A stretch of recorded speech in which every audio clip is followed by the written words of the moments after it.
Hello, je suis Claire. Maintenant, sois honnête. Tu rêves d'aller à Hawaï? Eh bien moi, j'ai vécu dans ce paradis. Je passais mes journées à traîner avec des potes sur la plage, à bronzer et à danser pendant que les garçons m'encourageaient. Mais un jour, mes parents ont tout gâché. Ils m'ont regardé sérieusement et m'ont dit « Claire, le docteur a dit que Penny ne devrait pas être au soleil. On va déménager ailleurs. » Ma vie au paradis a pris fin à cause de ma petite sœur. On a fait nos valises et on s'est envolé pour la petite ville de Bismarck, dans le Dakota du Nord. Je n'aurais jamais pu imaginer qu'il y aurait autant de neige ou qu'il pouvait faire aussi froid. Avant même d'arriver dans notre nouvelle maison, je m'étais déjà transformée en glaçon. J'ai donc passé plusieurs heures à essayer de me réchauffer près de la cheminée. J'étais terriblement triste. Au lieu de plages ensoleillées, je voyais une ville grise et déprimante de ma fenêtre. Mais ma sœur aimait bien là où on était, pour une raison quelconque. On n'avait même pas encore déballé nos bagages, qu'elle s'est enfuie pour faire de la luge avec d'autres enfants. De mon côté, c'était pas très facile de me faire des potes. Puis, le premier jour à l'école a été horrible pour moi. Même s'il faisait très froid dehors, mes camarades de classe avaient chaud, donc ils ont ouvert la fenêtre. J'étais gelée! Même mon pull chaud n'a pas aidé, je tremblais de partout. Finalement, j'ai pris mon courage à deux mains et j'ai demandé au prof de fermer la fenêtre. Oh, j'aurais préféré ne rien dire. À la fin du cours, tout le monde était devenu rouge et ils ont commencé à utiliser leur cahier comme éventail. Et moi, je suis devenue leur ennemi numéro 1. Une seule personne m'a aidée. Avant le cours d'après, un beau mec appelé Andy m'a mis son pull sur mes épaules. Mais une fille de la classe, Kira, a tout gâché. Elle a jeté son manteau sur moi, puis elle a suggéré d'un air moqueur aux autres de faire de même pour, comme elle l'a dit, réchauffer la petite niaise. Quelques minutes plus tard, j'étais enterrée sous un tas de vêtements. Pour la première fois de ma vie, toute la classe se moquait de moi. Et tout était de la faute de ma sœur. À la maison, j'ai sorti toute ma colère sur elle et on s'est disputé. J'avais l'impression que rien ne pourrait améliorer mon humeur. Mais Andy a réussi à le faire. Le lendemain matin, il m'a invitée à une sortie. J'étais tellement heureuse que je n'ai même pas vérifié l'adresse à l'avance. Je suis juste arrivée dans l'espoir de prendre un délicieux repas et de jouer aux charades. Grosse erreur. Apparemment, c'était l'adresse d'une station de ski. Mes camarades de classe skiaient comme s'ils étaient nés sur des skis. Kira a bien senti ma peur. Hé la nouvelle, tu fais quoi là? Tu sais comment mettre des skis au moins? Ça m'a fait mal. À la maison, je surfais moi. Manier 2 longues planches au lieu d'une seule ne devrait pas être très compliqué. Si, je me suis levée, j'ai attrapé les bâtons, j'ai poussé et j'ai skié. C'était tellement facile en vrai. J'ai regardé triomphalement Kira par-dessus mon épaule. Mais quand je me suis retournée, j'ai vu une chose horrible. Une pente raide. J'ai eu la peur de ma vie. J'ai agité les bras de toutes mes forces. Et j'ai essayé de ralentir, mais c'était trop tard. Pendant que mes camarades de classe éclataient de rire, j'ai dévalé la montagne. Et je me suis écrasée dans un buisson. Un tas de neige est tombé sur moi. J'avais froid et je me sentais humiliée. J'avais réussi à avoir encore plus honte. En crachant de la neige, j'ai essayé de me lever. Mais c'est là que quelqu'un m'a tendu la main. J'étais sûre que c'était encore Andy qui venait à ma rescousse. Alors qu'en fait, c'était un homme que je ne connaissais pas. Il m'a sorti de la neige et s'est présenté. « Je suis Monsieur Harris. Tu t'es fait mal ?» Je ne pouvais pas retenir mes larmes. Je débordais d'émotions à ce moment-là. Donc j'ai tout dit à Monsieur Harris, même s'il ne m'avait rien demandé. Je lui ai parlé du déménagement, le froid horrible et le harcèlement des gens de ma classe. Il m'a écouté patiemment, puis m'a suggéré. « Mais il ne faut pas pleurer. Je suis un skieur professionnel. Si tu veux, je t'apprendrai à skier. » J'avais vraiment eu de la chance. Monsieur Harris n'était pas seulement un skieur, mais aussi le chef de club des ours polaires de la ville.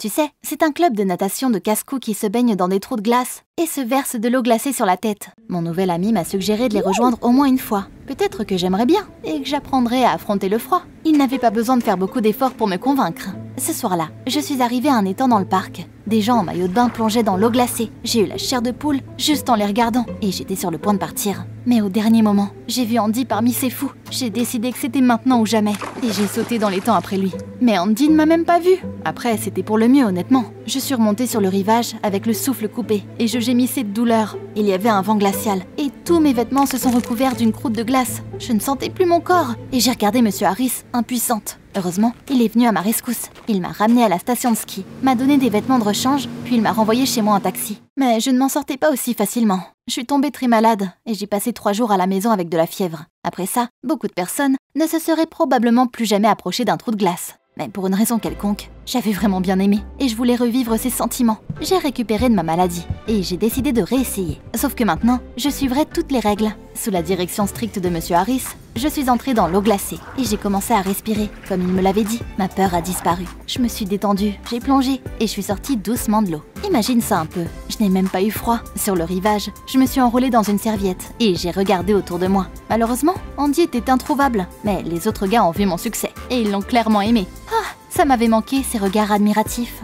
Ce jour-là, j'ai su ce que je devais faire pour les récupérer, ici dans le Nord. Utiliser ma silhouette parfaite et mon courage. C'est comme ça que j'ai commencé à traîner avec les ours polaires. J'ai participé à toutes sortes d'aventures folles avec Monsieur Harris et son équipe. Et j'ai progressivement commencé à apprécier la natation hivernale. Pendant mon temps libre, mon nouvel ami m'a appris à skier. Franchement, je me débrouillais très bien. Après quelques cours, je n'étais pas moins bonne que les gens de ma classe. Les sports extrêmes m'ont radicalement changé. Je n'avais plus froid tout le temps. Et je me suis même déplacée pour m'asseoir plus près de la fenêtre, pour avoir plus d'air frais. Pendant les cours de sport, j'ai commencé à arriver la première à la ligne d'arrivée. Un jour, le prof a même dit que j'étais la meilleure skieuse de la classe. Évidemment, mes succès inattendus ont exaspéré Kira et les autres filles. Mais les garçons étaient ravis. Ils n'arrêtaient pas de me regarder, admiratifs. Et ils aimaient mes photos 24 heures sur 24. Je ne me sentais plus seule. Pour consolider mes succès, j'ai décidé d'organiser une soirée quand mes parents ont dû partir pour un voyage d'affaires. J'ai dit à mes camarades de classe d'apporter des maillots de bain. Tout le monde était sûr qu'on allait nager dans une piscine intérieure. Mais je leur ai préparé une surprise.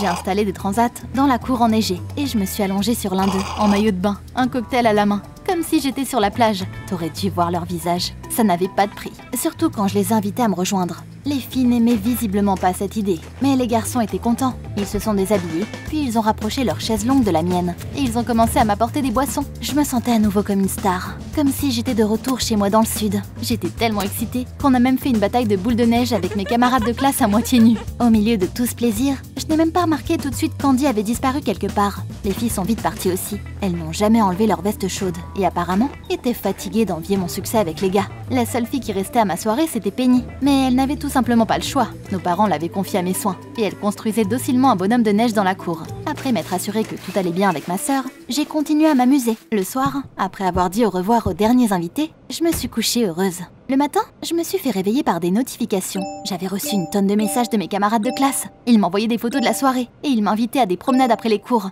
Je suis arrivée à l'école d'une humeur merveilleuse. Mais il manquait la moitié de mes camarades de classe. Tous les gars étaient à leur place, mais aucune des filles n'était là. Je trouvais ça vraiment bizarre. Je n'appréciais même plus quand on me draguait. Et j'avais raison de m'inquiéter.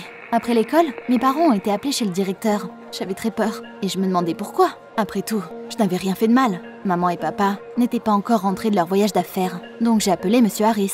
Et je lui ai demandé de se faire passer pour mon père. Quand il est arrivé, on est entré dans le bureau du directeur. Les parents des gens de ma classe étaient assis là, en colère. Quand ils m'ont vu, ils ont commencé à exiger la punition la plus sévère pour moi. Après que tout le monde s'était un peu calmé, le proviseur a tout expliqué. Monsieur Harris, le comportement de votre fille est inacceptable. Hier, elle a invité ses camarades de classe et les a convaincus de se promener dans le froid en maillot de bain. Claire ne laissait pas les filles entrer dans la maison, alors qu'elles étaient complètement gelées. Maintenant, elles sont toutes malades. Je ne pouvais plus le supporter. Donc j'ai dit, c'est un mensonge. Aucune fille n'a même enlevé son manteau. Elles suivent toutes Kira qui ne me supporte pas. Mais les parents n'ont pas cru un mot de ce que j'ai dit. Heureusement, Monsieur Harris a géré le conflit comme un pro. Il a calmé les parents et a promis de me punir sérieusement pour que je ne pense plus jamais à refaire un tel coup. Après avoir quitté l'école, j'ai remercié mon sauveur. Il m'a proposé de me conduire, mais après tout ce qui s'était passé, j'ai décidé de me promener. J'avais hâte de tout raconter à ma sœur. D'ailleurs, elle avait vu la soirée et elle pouvait confirmer mon innocence. J'ai appelé Penny, mais personne n'a répondu. Et quand je suis entrée dans sa chambre et que j'ai vu que son lit était fait, j'ai compris que ma sœur n'avait pas passé la nuit à la maison. Et là, j'ai eu très peur. J'ai essayé de me souvenir de la dernière fois que je l'avais vue. C'était à la soirée. Penny avait fait un bonhomme de neige et puis...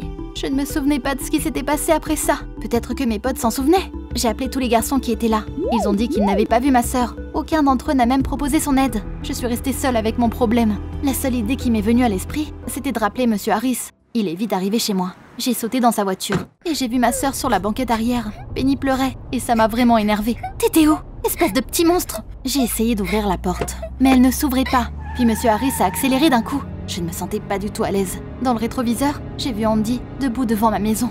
C'était un peu bizarre. J'ai appelé ma mère. Mais Monsieur Harris a attrapé mon téléphone et a arrêté l'appel. Là, j'ai vraiment eu peur. J'ai demandé où il nous emmenait et pourquoi. Sa réponse était très bizarre. N'ayez pas peur, mes filles. Tout ira bien maintenant. On ira loin, très loin. Et on vivra enfin ensemble, tous les trois. Après ça, mon mentor m'a donné une photo. J'ai crié de surprise. Sur la photo, Monsieur Harris me serrait dans ses bras, moi et ma mère enceinte. Je l'ai regardé surprise. Il m'a tapoté la tête avant de me dire avec un sourire « Je suis votre vrai père, les filles ». Je ne sais pas ce qui s'est passé après. Je me suis évanouie et j'ai repris mes esprits en dehors de la ville. La voiture était arrêtée. En regardant autour de moi, j'ai compris qu'on était entouré par des voitures de police. Les flics ont immobilisé Monsieur Harris. Puis ils nous ont emmenés, Penny et moi, au commissariat, où on a retrouvé nos parents. Évidemment, la première chose que j'ai faite, ça a été de poser des questions sur Monsieur Harris. Ce que ma mère m'a dit a bouleversé ma vie. Il ne mentait pas.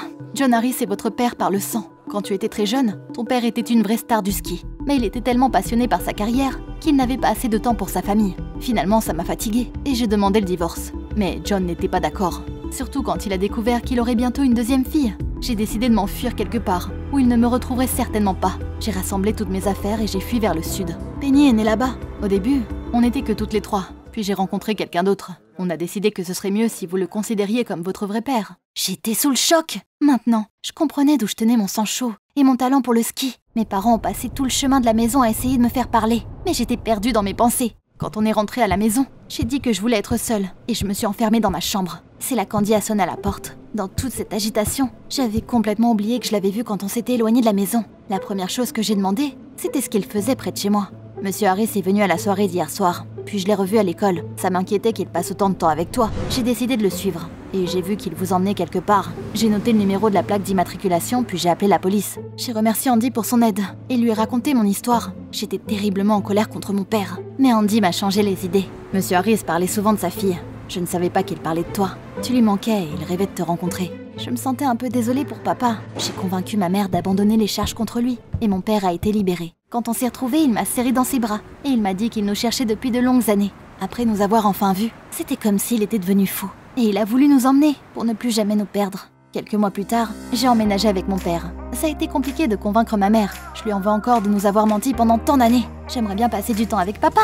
L'hiver, on allait skier et nager ensemble. À l'école, j'ai arrêté d'essayer d'attirer l'attention des gars. Et je me suis même réconciliée avec Kira. Après tout, et tu le sais, je m'étais vraiment emportée. J'avais tellement été sur la lune que je n'avais même pas remarqué que ma sœur avait disparu. Les choses auraient pu mal se finir. Et bien sûr, tu te demandes pour moi et Andy. Ok, j'avoue. Il m'a demandé un rendez-vous et demain, on va au cinéma. On ira s'asseoir à l'arrière, mais chut, ne le dis pas à papa.